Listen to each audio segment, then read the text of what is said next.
Welcome to OJB Fashion Style, and if you're a returning viewer, you're welcome.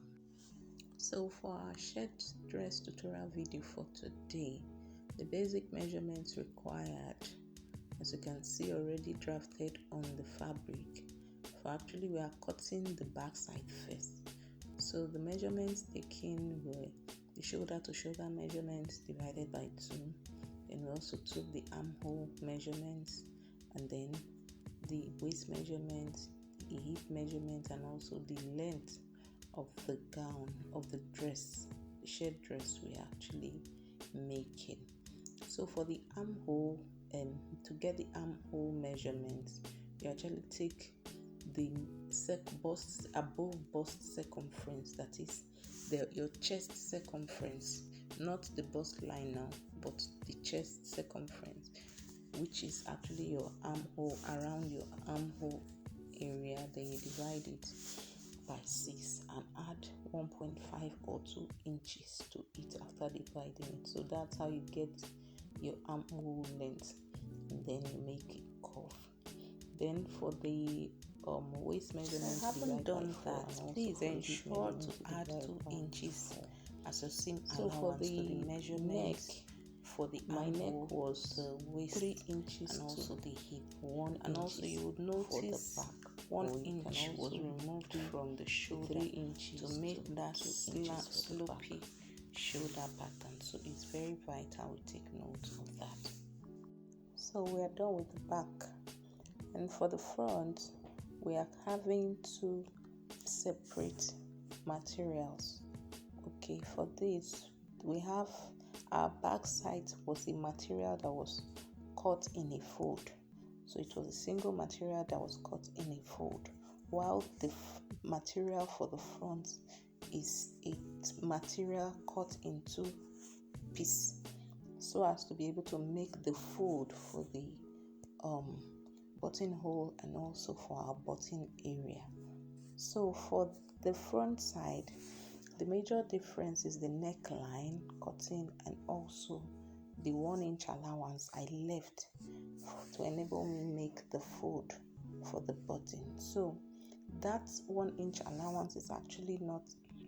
So I'll be adding another fabric of 2 inches to it so as to make my fold properly. So you'll see that as you keep watching the video.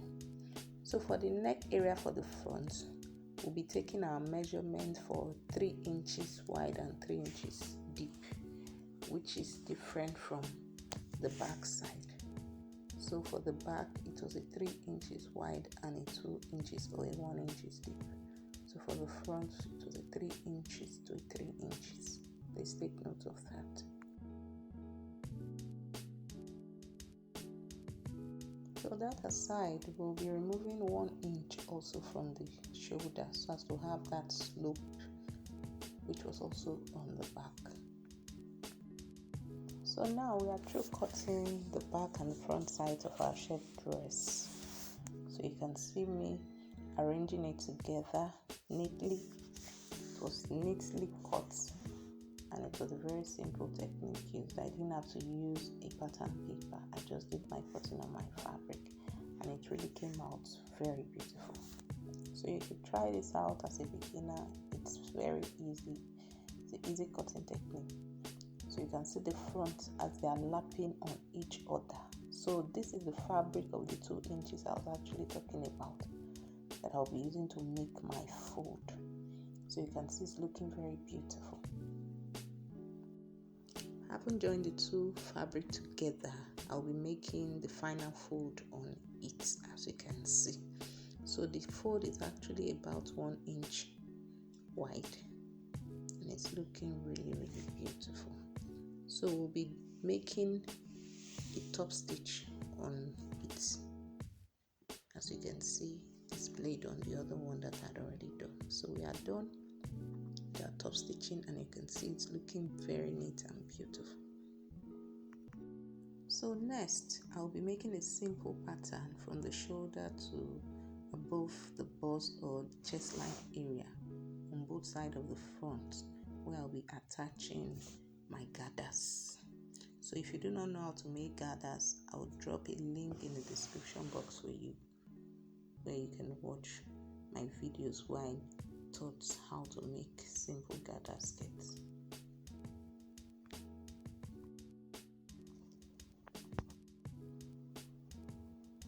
So this is my fabric that I'll be using to make my gathers.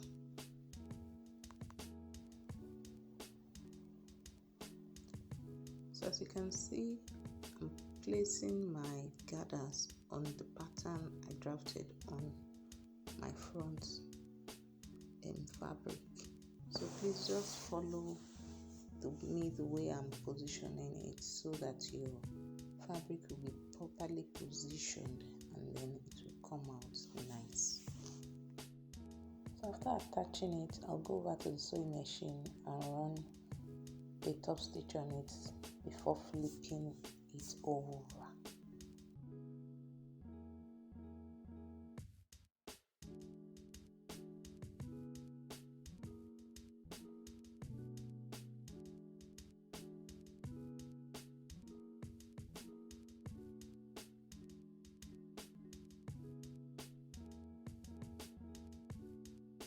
So I flipped my gathers over and then I'm holding both sides of the front fabric together so as I can place it on the back side from the inside and then run the shoulders on both sides together on my machine.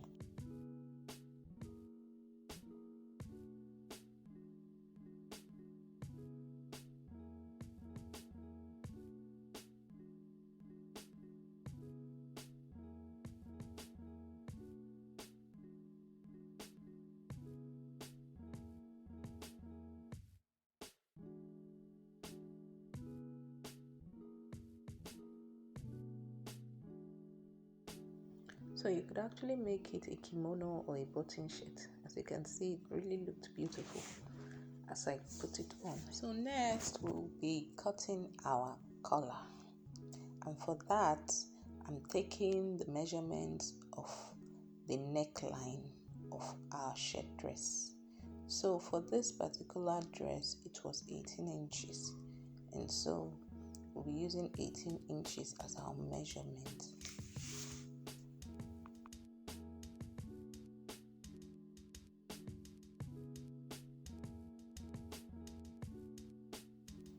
Having our pattern paper in fold, we'll be dividing our 18 inches into 2, which will give us 9 inches. So that is the length you see me measuring on the paper. Then after that, I went up with 1 inch as you saw me did. Then after, I did a slope sort of so as to get that stand on a collar. So then after, you can see me taking a 1 inch measurement, making dots around. So that measurement is actually 1 inch.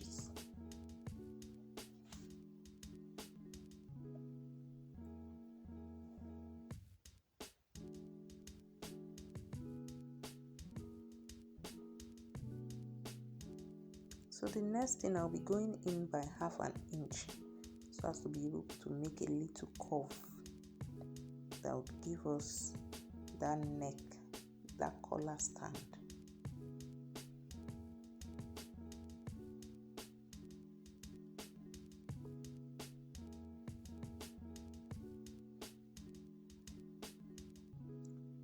So next, we'll be cutting the collar.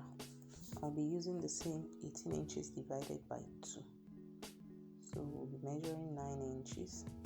Then we'll go up by 2.5 inches. As you can see me measuring. So please take note of this measurement. So you could make yours 3 inches depending on you. So I made mine 2.5 inches.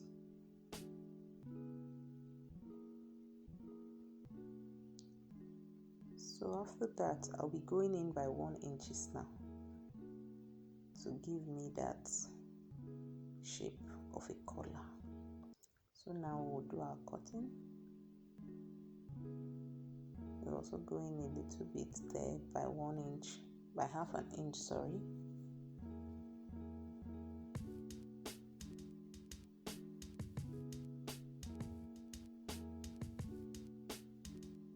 So we are through with our drafting. So now we'll be using our paper to cut on our gum stay and also on our fabric. So for the gum stay, I did not leave any seam allowance, so I did my cutting according to the exact size of my pattern paper. So while I actually left seam allowance while cutting my fabric, so ensure you leave your seam allowance while cutting your fabric.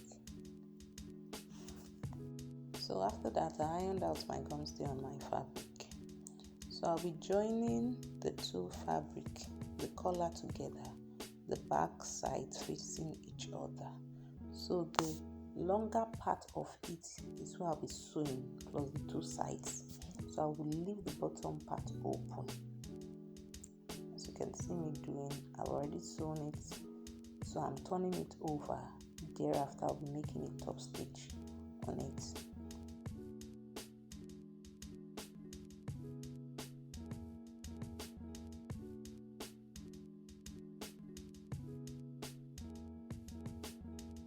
So at this point, I've made my top stitch on it and it's looking beautiful. So I'll be folding it and then I'll make a little notch so as to get the middle of it, and also make a notch on the standing also so as to get the exact placing of it.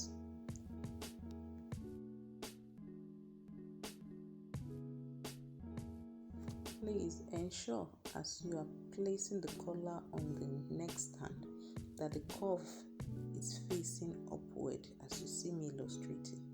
So go over to the machine and sew.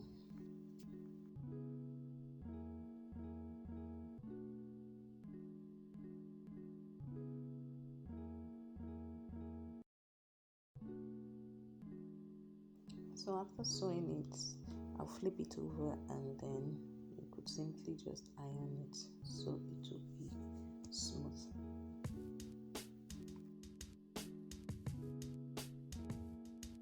So I've ironed it out and it's looking smooth. Now we'll be attaching it to our shirt dress. So I'm making a little notch there to get the middle, and I'll also make a notch on the collar as well so as to get the middle. So I'll be attaching one side of the collar stand first before folding in the remaining side. So please do not mind that my gum stay was moving. After handling it for a while, it shifted and it wasn't in position, but I actually went back to iron it out and position it properly. Please always ensure you attach your collars to the shirt first with a pin before going over to sew it on the machine, because it is better it is properly positioned before sewing it. So the last and final thing for the collar now is we'll be folding in the side that did not have the gum stay, and then we'll be making a top stitch.